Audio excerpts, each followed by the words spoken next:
Bonjour. Aujourd'hui, vidéo très importante pour les étudiants de français à un niveau avancé. En effet, je vais vous dévoiler tous les secrets pour avoir une excellente note en production orale de DELF B2. Je rappelle que le DELF B2 peut vous permettre de travailler ou d'étudier en France. C'est donc un diplôme très important. Alors pourquoi je vais vous parler de la production orale? Déjà parce que c'est un exercice qui fait peur aux étudiants. Vous devez parler entre 10 et 12 minutes devant deux examinateurs. Et ensuite, parce que si vous êtes bien préparé, il est assez facile d'obtenir une très bonne note.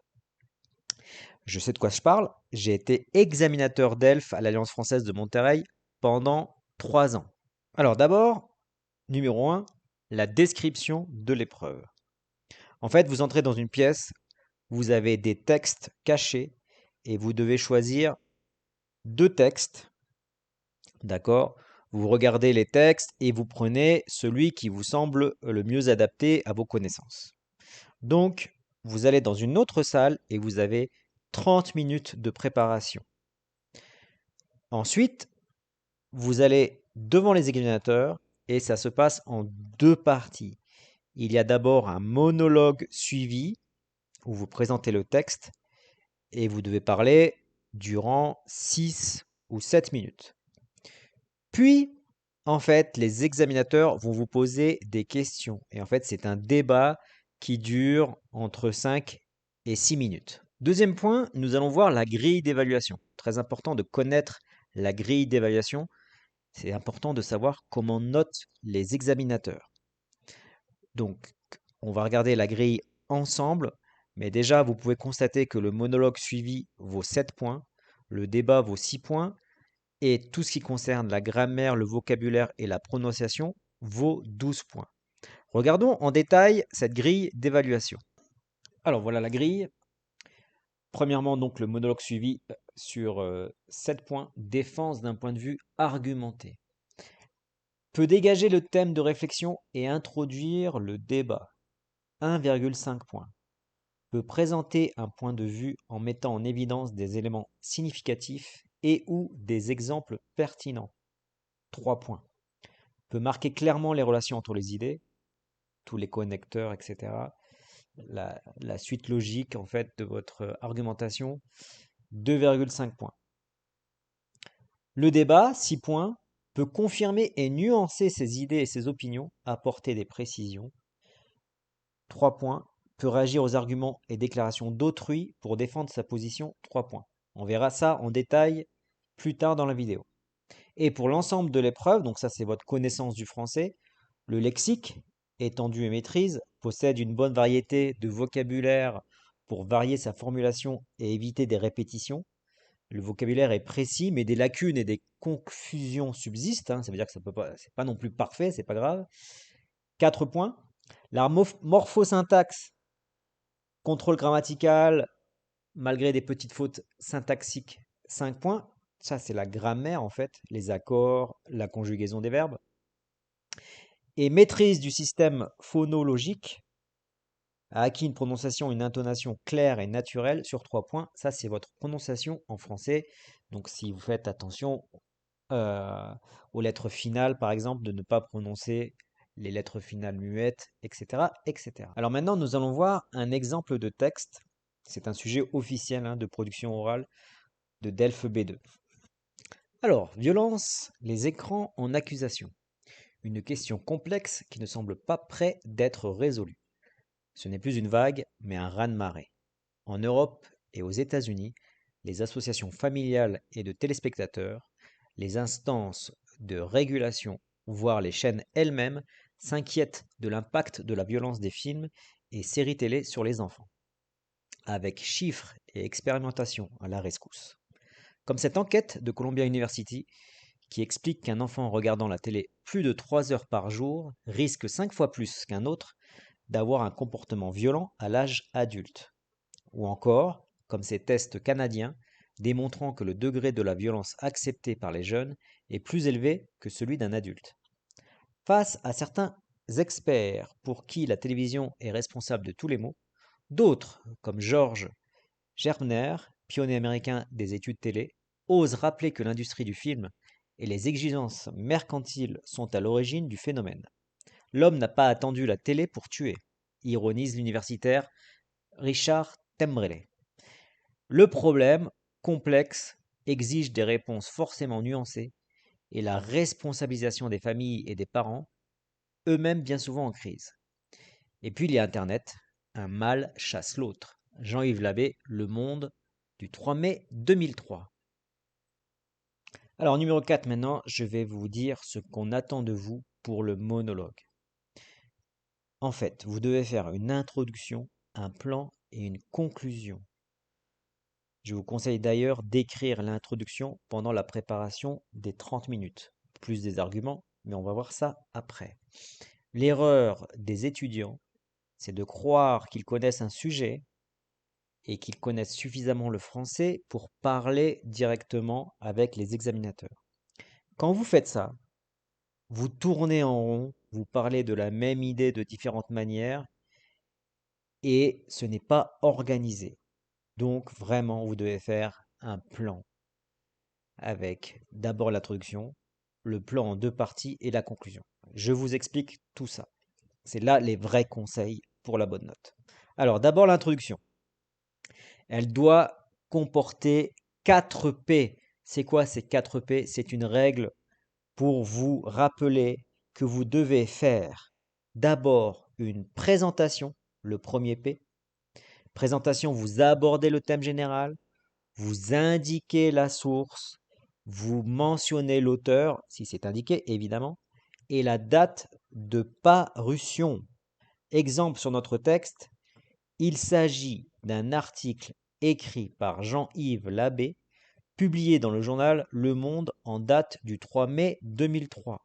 Donc là, j'ai fait la source, j'ai indiqué l'auteur et la date. Pour le thème général, on ne va pas tout de suite donner le cœur du problème, mais en général, ça parle de la violence à la télévision. D'accord? Donc le terme général est la violence. Vous pouvez dire soit la violence seulement, ou vous pouvez rajouter à la télévision. Voilà, ça c'est le premier P. Le deuxième P qui est important, c'est la problématique. La problématique, c'est le cœur du sujet. En général, un article pose une question en fait et essaye de répondre à cette question. Mais en fait, la problématique, c'est cette question. C'est la question essentielle posée par le texte. Alors ici, on peut dire par exemple que la problématique est de savoir si la violence présente sur nos écrans ont un impact négatif sur les jeunes téléspectateurs. J'aime beaucoup quand vous faites une question en style indirect. Par exemple, la problématique est de savoir si, et après la question. Voilà le deuxième P. Le troisième P, très important que les étudiants oublient, c'est qu'on veut connaître votre avis. Donc le troisième P, c'est personnellement. Vous devez donner votre opinion. Alors évidemment, vous utilisez les formules que vous connaissez à ce niveau, B2. Je pense que, je crois que, je trouve que. Ça, c'est facile. Vous pouvez dire aussi à mon avis, selon moi, personnellement. Et si vous voulez vraiment impressionner votre examinateur, vous pouvez faire une formule avec une négation je ne pense pas que. Parce que je ne pense pas que vous devez utiliser le subjonctif après. Et enfin, le quatrième P, c'est le P de plan.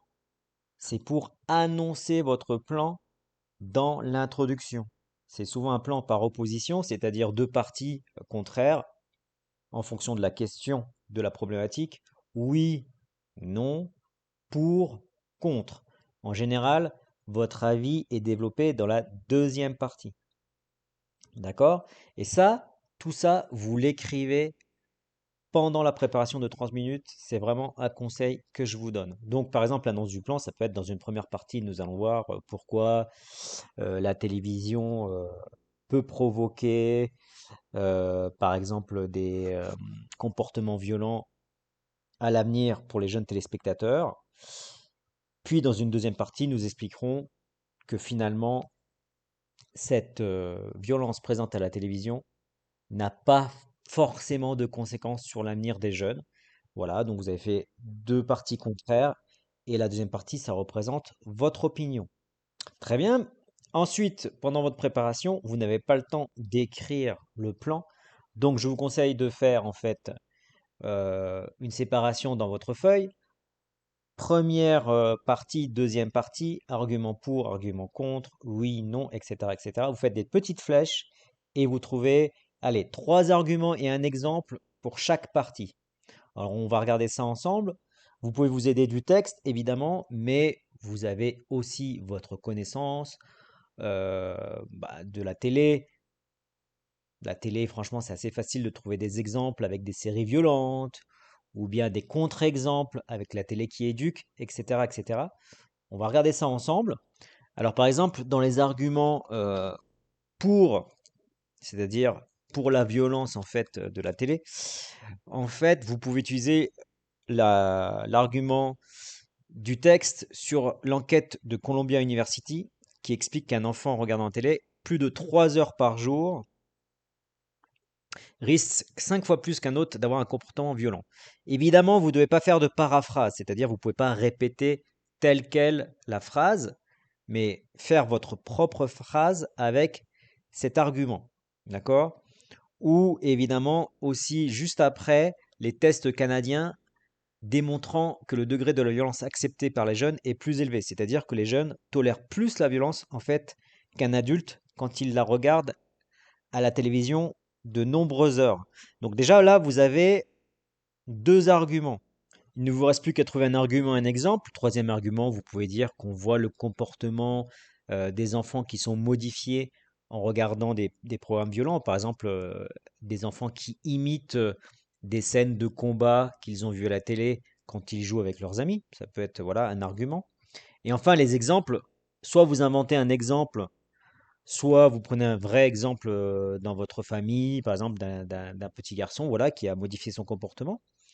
Et évidemment, vous parlez de la pop culture. Alors là, c'est assez facile avec tous les exemples qu'il y a sur les chaînes de télévision, sur les plateformes comme Netflix, par exemple, voilà, ou Amazon. Je vais donner un exemple qui me tient à cœur parce que c'est une série que j'aime bien. Vous pouvez parler, par exemple, de la série The Boys. La série The Boys, qui est vraiment ultra violente et aussi qui peut attirer un jeune public puisque ça parle de super-héros. Donc voilà, vous avez des exemples de la pop culture, il faut en profiter quand vous avez un sujet sur la télévision. Ensuite, vous trouvez les trois arguments en fait qui indiquent que la télévision n'a pas de rapport avec la violence. Vous n'y croyez pas en tout cas. Par exemple, vous pouvez utiliser l'argument du texte qui dit qu'on n'a pas attendu la télévision pour tuer, c'est-à-dire que la violence existait déjà avant la télévision. Donc voilà, ça exonère un petit peu la télévision, on va dire. Vous pouvez trouver d'autres arguments en disant que la télévision peut éduquer, c'est-à-dire vous prenez l'exemple de documentaires, documentaires animaliers, documentaires sur la nature, des documentaires contre la violence, justement. Donc là, en fait, la télévision peut lutter contre ça. Vous pouvez aussi donner l'argument de la responsabilité. Le texte en parle, c'est-à-dire les parents doivent protéger leurs enfants. Donc en fait, la télévision n'y est pour rien. La télévision est un objet inanimé. C'est aux parents d'éduquer leurs enfants, de voir quand il y a un programme violent, d'empêcher de regarder ce programme violent, de mettre en place par exemple des mots de passe, etc., etc., de bien prendre en compte la signalétique en fait des programmes qui sont destinés aux adultes seulement ou adolescents et adultes, et puis il y a des programmes pour tout le monde. Donc ça, c'est la responsabilité des parents. Donc voilà, ça peut être toute votre partie pour indiquer que finalement la télé, bon, en fait, la télé c'est juste un objet inanimé, c'est pas elle qui va changer le comportement, c'est à vous d'adapter votre comportement et aussi d'éduquer votre enfant pour que, en fait, la télé ne soit pas voilà quelque chose qui va provoquer du changement chez votre enfant, mais aussi utiliser la télé pour, voilà, ses avantages, encore une fois, les documentaires, les programmes éducatifs, etc., etc. Là aussi, vous avez plein d'exemples à donner. Il ne reste plus qu'à préparer votre conclusion. Vous pouvez l'écrire si vous avez le temps dans les 30 minutes de préparation. Sinon, écrivez juste l'idée principale. En fait, la conclusion doit ouvrir le sujet, c'est-à-dire ouvrir sur quelque chose de plus vaste. Par exemple, ici, en fait, la dernière phrase, un mâle chasse l'autre. En fait, on parle de l'internet, c'est-à-dire en fait la télévision. Oui, d'accord, mais en fait maintenant on a l'internet. Vous pouvez parler des réseaux sociaux, du harcèlement sur les réseaux sociaux, donc la violence qui est présente dans les réseaux sociaux. Ou bien quelque chose que les examinateurs aiment beaucoup, puisque c'est une épreuve pour des étrangers. Par exemple, moi je suis au Mexique. Vous pouvez faire, je ne sais pas moi, un comparatif sur la situation au Mexique. Est-ce que il y a par exemple de la censure sur les programmes télévision par rapport aux États-Unis par exemple ou à l'Europe? Mais bon, ici, je pense que par rapport à ce sujet, une ouverture sur Internet et les réseaux sociaux pardon, est vraiment la conclusion parfaite. Et enfin, numéro 5, ce qu'on attend de vous pour le débat, mes conseils pour cette partie. Donc là, normalement, avec le monologue suivi, vous avez parlé 6 ou 7 minutes. Plus vous parlez pour le monologue, plus le débat sera court, et au contraire, moins vous parlez pendant le monologue, plus le débat sera long, car en fait, les examinateurs vont essayer de vous faire parler tout simplement. Alors là, qu'est-ce qui est important en fait, comme on a vu dans la grille d'évaluation, c'est que vous devez défendre votre position en donnant des arguments. Le niveau B2 en français, c'est être capable d'argumenter. Donc en fait, si l'examinateur vous dit quelque chose de contraire, et ça va être le jeu de l'examinateur, il va essayer de dire quelque chose de contraire à votre idée, bah vous ne devez pas changer d'avis. Ah oui, oui, c'est vrai, vous avez raison. Oh là là, mais c'est vrai, c'est tout à fait raison, et ce que j'ai dit est complètement faux. Non, non, non, non, non. Vous pouvez accepter l'argument de l'examinateur, mais vous devez défendre votre position. D'accord? Et là, on va voir aussi ce qui est très important d'utiliser comme formulation. Vous allez notamment utiliser les mots d'opposition et de concession.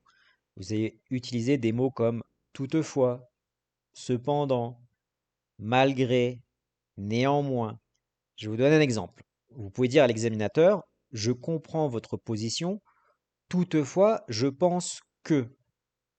Autre exemple, cet argument me semble valable, néanmoins, je continue de penser que. N'oubliez pas aussi de montrer votre connaissance du français. Donc, utilisez le conditionnel et le subjonctif. Un exemple avec le conditionnel, les enfants ne devraient pas regarder des programmes violents. Voilà, ne devraient pas, le verbe devoir au conditionnel. Et le subjonctif, un moyen très facile de l'utiliser, c'est encore une fois le verbe d'opinion, les verbes d'opinion à la forme négative. Je ne pense pas que, je ne crois pas que. Exemple, je ne crois pas que les parents puissent contrôler à 100% ce que regardent leurs enfants. Vous avez utilisé le verbe pouvoir au subjonctif. Aussi avec une concession, la concession bien que, le subjonctif s'emploie. Donc voilà, vous avez des armes pour utiliser le subjonctif et montrer votre connaissance du français à l'examinateur. Votre note ne sera que plus haute. D'accord? Bien voilà, ce sont les conseils à suivre, à respecter pour avoir une très bonne note en B2, en production orale B2. Connaître le français évidemment, mais quelqu'un qui est organisé, qui fait les 4 P de l'introduction, un plan par opposition ensuite, une conclusion qui ouvre le sujet, puis qui répond en débat à l'examinateur en utilisant voilà, des mots de concession ou d'opposition, va avoir une meilleure note qu'un élève qui aura un français euh, presque niveau bilingue, on va dire, mais qui tourne en rond, qui est mal organisé, qui va dire les mêmes idées plusieurs fois. Donc évidemment, il aura une bonne note si la personne parle un français impeccable. Mais voilà, quelqu'un qui a un français plus limité, mais qui est organisé et qui suit ces conseils, cette procédure, bah, cette personne-là aura une très bonne note en français. Voilà, c'est une vidéo plus longue, qui peut paraître aussi un peu ennuyeuse, mais ceux qui vont présenter une épreuve de DELF B2, franchement, moi, je vous conseille d'écouter cette vidéo pour avoir de très bonnes notes. J'ai préparé plusieurs élèves pour le B2. La production orale, c'est vraiment là où vous pouvez avoir très facilement un 18 sur 25 minimum. Même quand votre français pardon, est limité, vous pouvez avoir 18 sur 25 si vous faites l'introduction, les 4 P, le plan, la conclusion, et que vous savez répondre pendant le débat. D'accord? Donc voilà, c'est des conseils très importants. Merci beaucoup. Si vous avez aimé la vidéo, bah écoutez, un petit like et un partage. Ça fait toujours plaisir. Et puis bon courage aux futurs candidats du DELF B2. Au revoir.